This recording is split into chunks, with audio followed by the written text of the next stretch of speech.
While Jesus was in one of the cities, there came a man full of leprosy.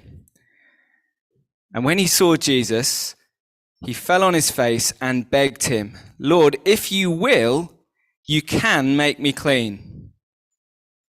And Jesus stretched out his hand and touched him, saying, "I will, be clean." And immediately the leprosy left him. And he charged him to tell no one, but go and show yourself to the priest and make an offering for your cleansing, as Moses commanded, for a proof to them. But now even more, the report about him went abroad, and great crowds gathered to hear him and to be healed of their infirmities. But he would withdraw to desolate places and pray. I want us to begin with this question. It's also on the inside of your sheets here, and the question is this: what is the heart of the human problem? And then I guess the follow-up question, once we've dealt with that one, is how can that problem be resolved? And I guess there's all kinds of answers to that question in our society and across history. If you went back and you asked, for example, the 18th century philosopher Jean-Jacques Rousseau that question, what's the heart of the human problem? He famously said, man is born free and everywhere he is in chains. I.e., he's saying that the problem with humanity is not really us. The problem is our society and the way it corrupts us and constrains us. And therefore, if you take that diagnosis, the solution is going to be basically Elsa's anthem from Frozen, if that means anything to you. It's let it go, here I stand, here I stay. I'm going to throw off societal expectations. I'm going to look inside. I'm going to find the real me, the authentic me, and then I'm going to make sure that nothing gets in the way of me expressing the real me. So there's a very modern outworking of that problem solution. If you ask that question to someone called Karl Marx, what's the heart of the human problem? He'd answer it differently. He'd say, well, the problem everywhere really is that the ruling class oppress the working class. And therefore the solution, you can guess where he's going with this, is a sort of communist style government with a redistribution of wealth and power to those who had been oppressed. So you take society and you flip it the other way, really. And I guess whether we realize it or not, the way we live our lives shows us that all of us carry some sort of working definition of what we all think the problem in the world is, and therefore what we think will bring the solution about. So maybe for some of us, we think the big problem is low self-esteem. And if we think that, we will be working very hard to love ourselves and to help others to do the same. If we think the main problem is ignorance in our society, and you know that ignorance can lead to fear, and then it can lead us to demonize those unlike us, and therefore if that's what we think is the problem, we'll spend all our time trying to promote understanding so that we can have a more tolerant and harmonious society. I guess all of us, what I'm saying is that we all operate with some kind of problem solution framework, and if you looked at our lives, it would demonstrate probably what we think it is. And that's why this is such an important question for us today, to see whether our problem-solution framework is a deep enough and rich enough one to make sense. Now, today's passage we just had read, it was a short one, and actually the key bit of the passage is just two verses 13 and 14, and it was pretty obvious, you could follow it straight away. It was about Jesus healing a leper. And I'm going to try and show us really that in these two verses, we get a brilliant and profound summary of the Bible's answer to those two questions. We get to see what is the heart of the human problem, and we get to see how it is that God has provided a solution to that problem in the person of Jesus. In fact, the main point we're going to be focusing on, and it's the middle point on your sheets from today's passage, is from those two verses. It's this one: Jesus can cleanse and restore us to the life that we were made for. So that's where we're headed. But before we get there, and that is really, I think, the whole summary of the Christian message, before we see why that's the case, we're going to back up, and we're actually going to spend the bulk of our time understanding the problem, the background, and what it is that leprosy represents in the Bible, and therefore why this incident is such a big deal. And we know it's a big deal. We know that because Jesus sends the ex-leper off to the priests at the headquarters in Jerusalem as a proof to them, in verse 14. Jesus knows that what he has just done is an extraordinary thing that carries within it a world-changing message, and he wants that message to go right to the hub of the capital. Anyway, this is the background that you and I need to understand, and this is the point we're going to spend some time on, is that sin, it's a short word, but that word sin is the Bible's answer to the question of what is wrong in the world. And specifically, leprosy is given to us in the Bible as an image to represent and help us understand what sin is. So let's get on to this first point. In particular, leprosy teaches us, and there's a lot of S's here, that sin spoils, spreads, separates, soils, and sticks. So I'm going to go through as relatively quickly as I can some of what the Bible teaches us about sin as represented by this image of leprosy. When I was growing up, one of the probably the first time I encountered a kind of clear summary of what the Bible's whole message is was in a little booklet called Journey into Life. Some of us of a certain age will know this booklet. It was actually released in 1964. But it became very quickly the world's best-selling evangelistic booklet. It sold 30 million copies across the world. And it summarized the Bible's teaching by saying what we've been saying today, that the heart of the human problem is this thing called sin. And in the booklet, it defines sin as when we ignore that God is God. It's quite a good description of what sin is. It's living in God's world and ignoring the fact that God is God. And the booklet said it's when we say, I'm my own boss, it's my life, I can do what I like with it. That's how it defines sin. And then the booklet says that sin has three main features to it, and they are these: sin spoils, sin spreads, and sin separates. So firstly, it spoils our characters and our relationships, and the picture in the booklet was an ink blot on a page, spoiling what humanity is meant to be. The next thing it said was that sin spreads, and it spreads across our own lives, it spreads across the world. And the picture in the booklet was weeds spreading across a garden. And then thirdly, it said that sin separates, i.e. it cuts us off from one another, and much more seriously, it cuts us off from the God who made us. And the picture you can see there is of sin cutting us off from our vertical relationship with God, and just like clouds cut us off from the sunshine. And you can just see the word sins in that cloud. Now, the reason I bring all this up is that this booklet was trying to kind of gather together the Bible's teaching on this subject of sin. But I'm going to suggest here that leprosy is a much, much stronger and more powerful image to illustrate sin, because it captures all of this teaching in one image, and it captures quite a lot else as well. The first thing we need to get clear before we kind of kick off is that the Old Testament law, this is the bit of the Bible written a millennium and a half before Jesus came. It was always designed by God to communicate spiritual truths to us, to get us ready for the coming of the Lord Jesus. And if you know that part of the Bible, it talks about a tabernacle, it talks about priests, it talks about sacrifices. And the point was that none of these things on their own could actually bring the spiritual reality that they pointed towards. But what they were there for was to be a big arrow to point us forward to what is to come when Jesus arrives. And in the same way, God gave us an image back in the Old Testament law, leprosy. And the whole point, it was meant to communicate what sin really was all about. So if in that culture you saw someone, a leper with unclean sin, you were meant to think, that is a reminder to me of my unclean heart. And it was to teach us about what sin is like.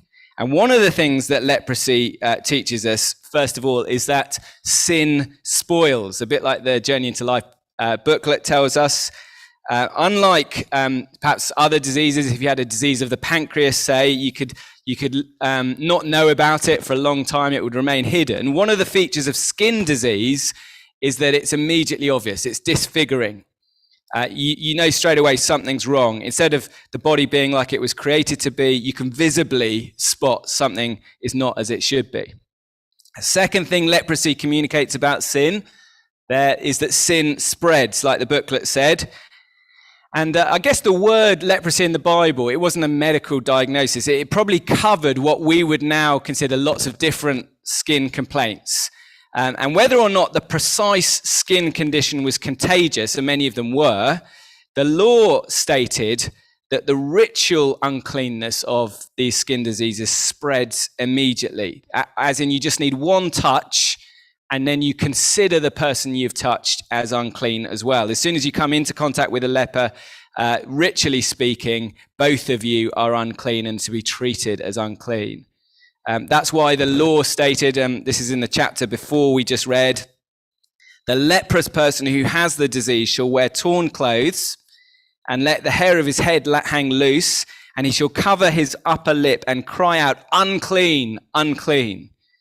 And the whole point is that this disease is to be considered as contagious. I don't know if when you're in a playground, this may be just my age, we used to play boy, girls and girl germs, boy germs and girl germs. And as soon as you touch someone, they were unclean like you were, and you try and get everyone unclean. But that was the image in the law, just one touch and they're infected.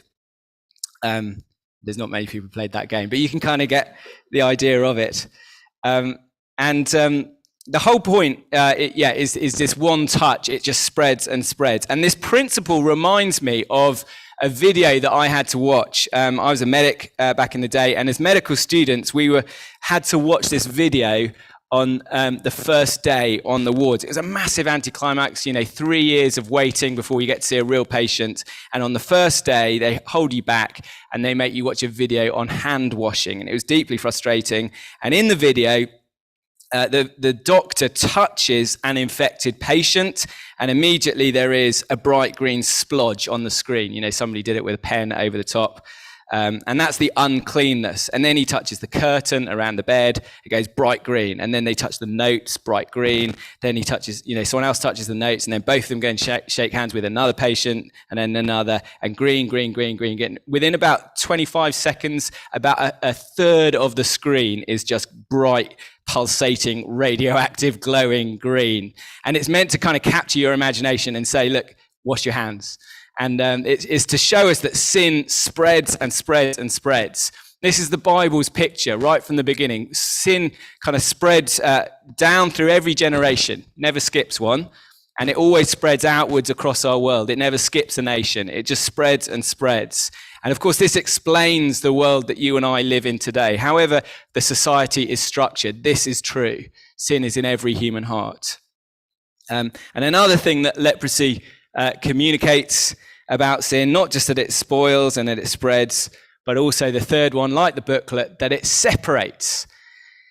And the verse that leading on from the one I just read about, the leper had to shout unclean, unclean. The next verse says this, Leviticus 13, he shall remain unclean as long as he has the disease. He is unclean.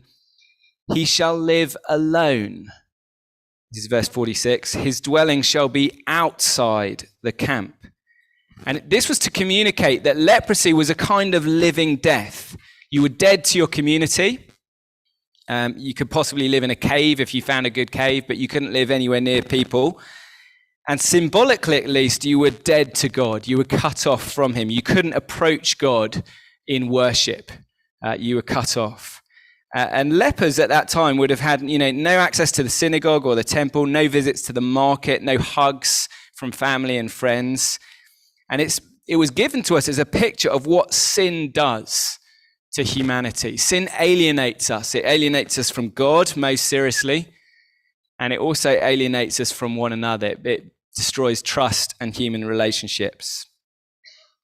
And actually, leprosy communicates even more than the booklet, because leprosy also teaches us another thing about sin, which is that sin soils or stains. It makes us unclean.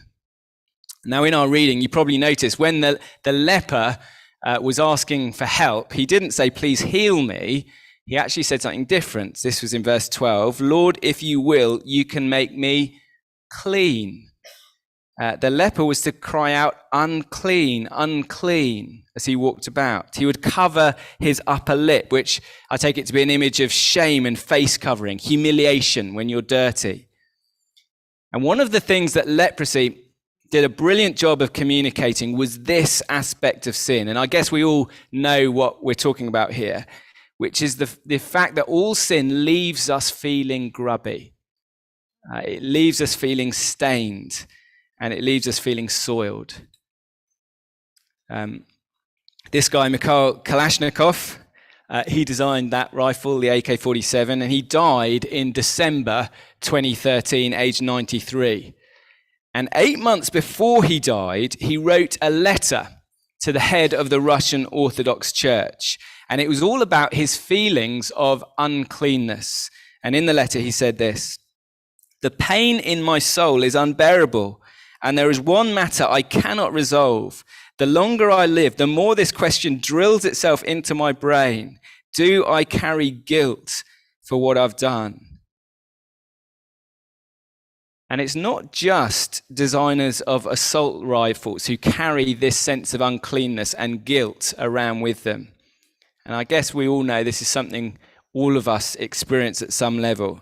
So this year, as every year actually, if you happen to be at the Ganges River on the right festival day, you will see literally millions of Hindus washing in that river, sometimes nearly as many as 30 million in one day.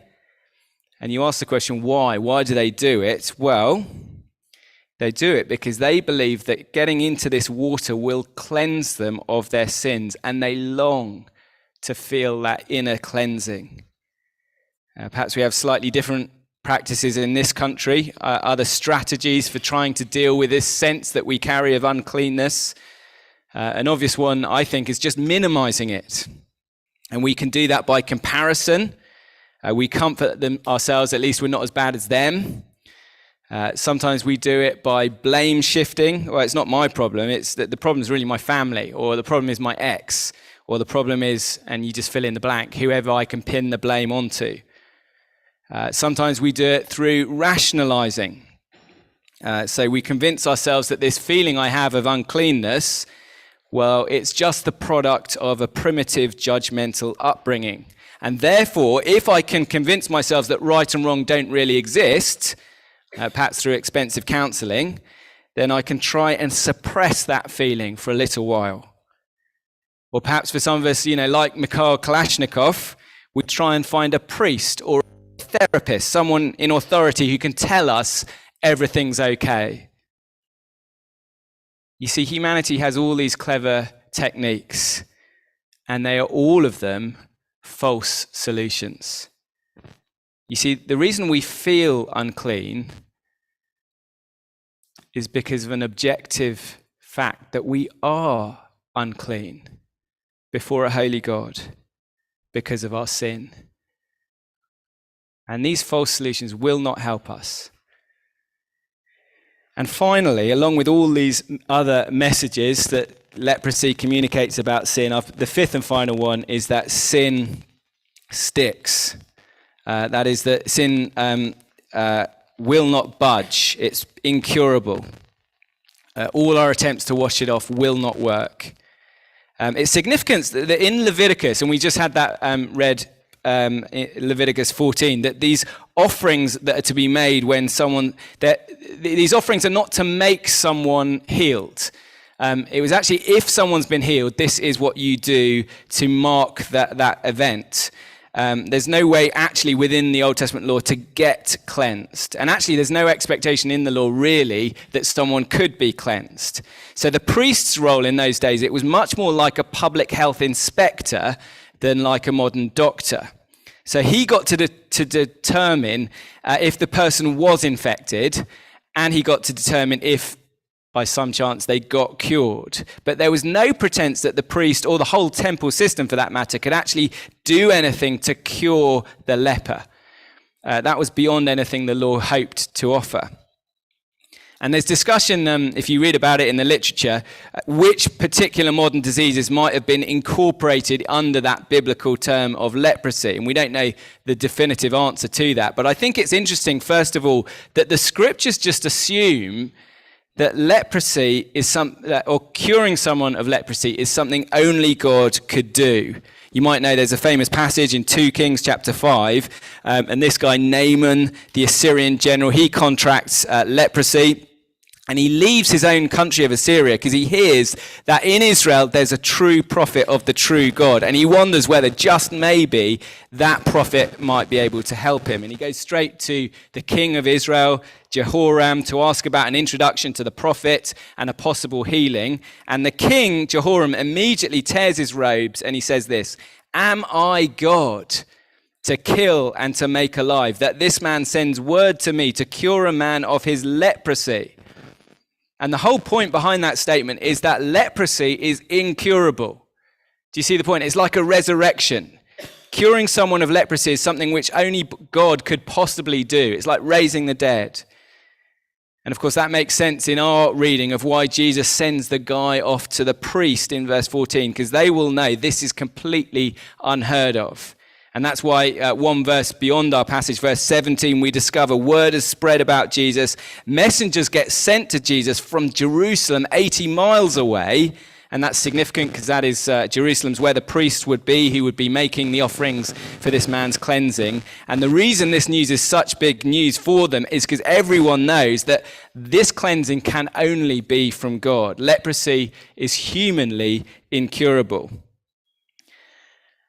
And if this is right, if this is what the Bible's teaching us, that leprosy cannot be cured by human means, I think it teaches us something extraordinary about God's law. And I just want us to think about this for a moment. That reading we had in Leviticus 14, there was a whole chapter actually. We just read the first 8 or 9 verses. And it's all about what to do if someone gets cured of leprosy. And I want you to have a bit of a heart now for the priests. So for hundreds of years, every new generation of priests, they would have to learn by heart, I guess, this chapter of the Bible, Leviticus 14, safe in the knowledge that for 99.99999% of them, this is something which could never, ever be relevant in their daily practice. You know, this would be the equivalent in vicar school of the vicar having to learn what prayers to say if, whilst you're conducting a funeral, the dead body gets up and starts walking around. You know, you think, oh, do I have to learn this? It may come up in the exam, but it's never going to come up in parish ministry. And these poor priests, you know, generation after generation, learning Leviticus 14. But they learnt it ready for Luke chapter 5. I want us just to dwell on what an extraordinary thing the Bible is. God was preparing us for hundreds of years for the arrival of the Lord Jesus and for this moment.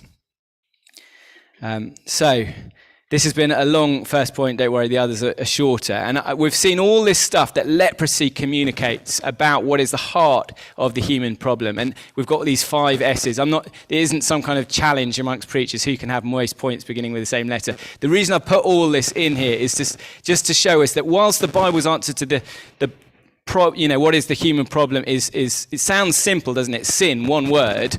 It's actually a very multifaceted and deep answer. And it's actually an answer which makes much better sense of the world that we observe than any of the false alternatives which we see today, which just don't go deep enough into what the heart of the human problem really is. So we've seen the background. Leprosy teaches us sin spoils, spreads, separates, soils and sticks. And once we've got a grasp of that background, we're ready for the big punch when Jesus reveals his message. And the message is this, that Jesus wonderfully can cleanse us and restore us. So let's pick up from verse 12 of Luke 5. While Jesus was in one of the cities, there came a man full of leprosy. Luke's a doctor, and he wants us to know that this guy was riddled with leprosy. This is a stubborn and hopeless case if ever there was one. And when he saw Jesus, he fell on his face and begged him, "Lord, if you will, if you want to, you can make me clean." So this guy is already flouting all the guidelines, isn't he? We all know because of COVID, how people regard you if you flout guidelines. But this guy, as a leper, he should not be anywhere near the city, let alone coming right into the hub. And this kind of communicates just the level of desperation that this guy has reached. But he's got a real trust in the Lord Jesus. Lord, if you want to, you can. I know you can. You have authority in your voice. And this guy knows there's no questioning Jesus' ability here.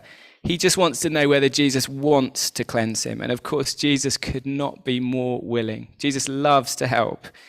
And Jesus stretched out his hand and touched him, saying, I want to be clean. I just want to enter into this guy's sandals for a moment. You know, what would it have felt like? All those years. He hadn't even had a human touch probably in years. Jesus doesn't rebuke him for breaking those guidelines. What does Jesus do? He comes close. And in that moment, he puts out his hand and he shows him the human touch of acceptance. It's a very powerful thing. And he feels that human skin next to his. And he feels the welcome that he's receiving. And at this point, all the crowd who are around would have, there'd be a sharp intake of breath everywhere. What is Jesus doing? Does Jesus not know about the law? Does he not know what, uncleanness does when you touch it? It's going to pollute him.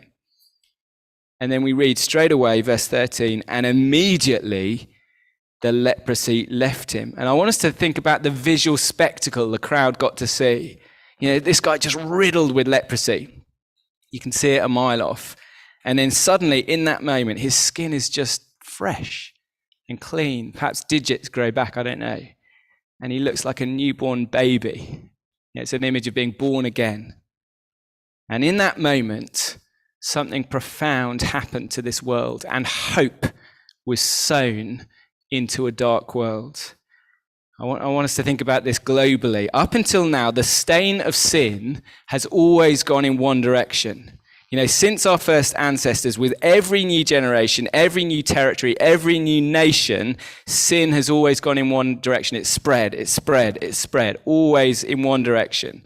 And now at last, for the first time in a world covered in all these radioactive green pulsating splurges, there is at last, at this moment, one spot of cleanness in this world. At last, something like, heavenly bleach has crashed into and infected this world with cleanness. Jesus' contagious cleansing is more powerful than sin's contagious spread. That's the message here.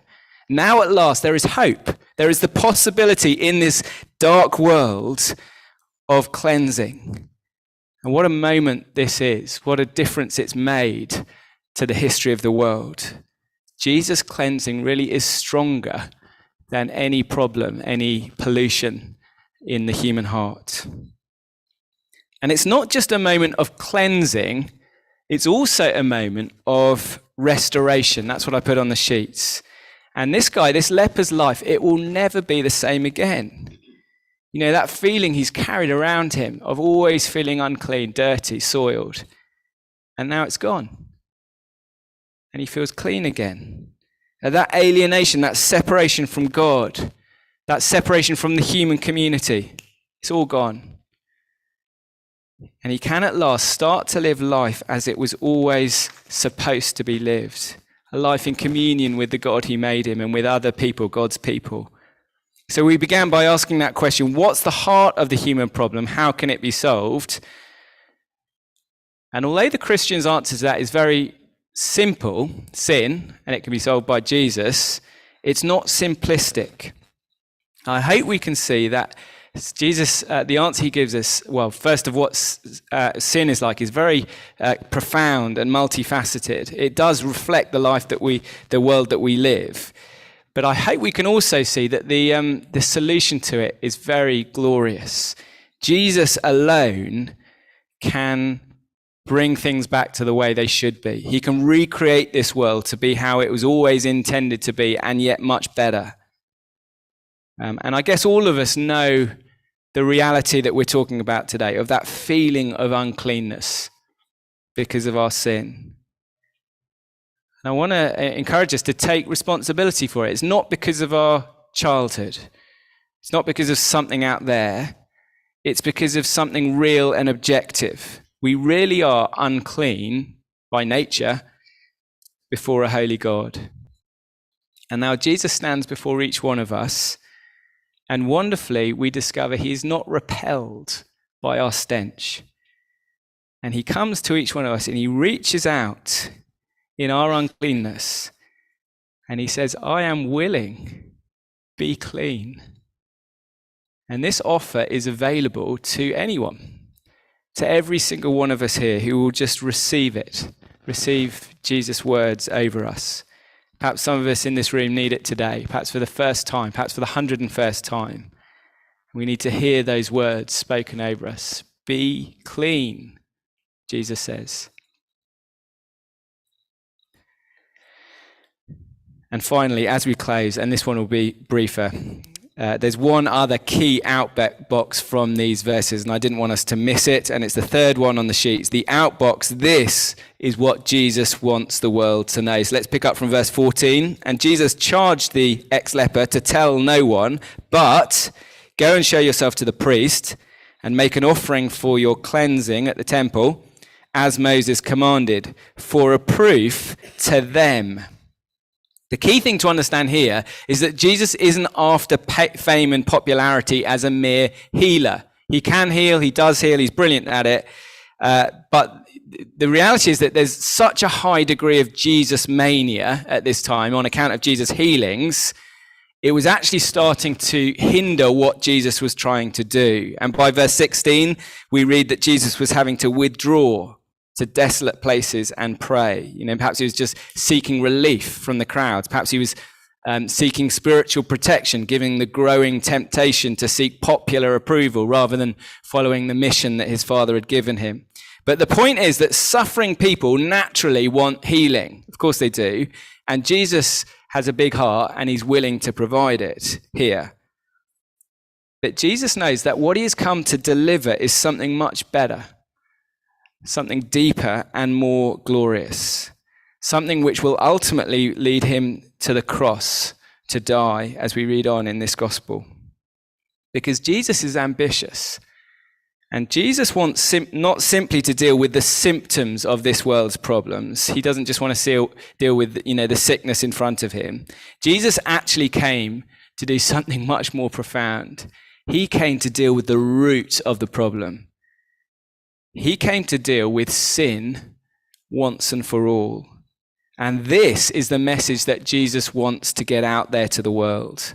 And what he's doing here is he's sending this ex-leper to the priests in Jerusalem so that they would immediately understand the significance of this moment and then hopefully receive him as the world's savior. And I want to suggest, therefore, the outbox for us must therefore be along the same lines. So, of course, Jesus brings all kinds of blessings into our lives. But the one he's excited about, the one he wants the world to know about, is that he is the one person who can heal us and cleanse us of sin and restore us to the life we were made for. And I want to ask, is that what we truly believe is the heart of the human problem? Is that what we think humanity's deepest need really is? Is this what we wake up thanking God for if we're believers? Is this what we treasure most when everything else in our lives is being shaken and blown around, but we know we have this treasure? Is this what we want most and work and pray towards for our family and our friends? Do we realize this is the deepest need that we have, that we might know cleansing and restoration? And if we are those, like this ex-leper, who have received what Jesus is offering, cleansing inside and restoration, then I guess our calling, our privilege actually, like this ex-leper, is to show it off. That's what he does, isn't he? You never guess what happened to me. He goes and reports it in Jerusalem, and he spreads the word about what Jesus has done and what he can therefore do for others. What a savior we have, and what a privilege to speak of him. I'm going to leave a bit of a break now, a time of quiet. There's some questions which might be of interest on the sheets, or just come quietly on your own before God. Perhaps even now in the quiet, reach out and ask for this cleansing, and ask Jesus to reach out and give you what he can only give. And then in a moment, Fiona will come up and lead our prayers.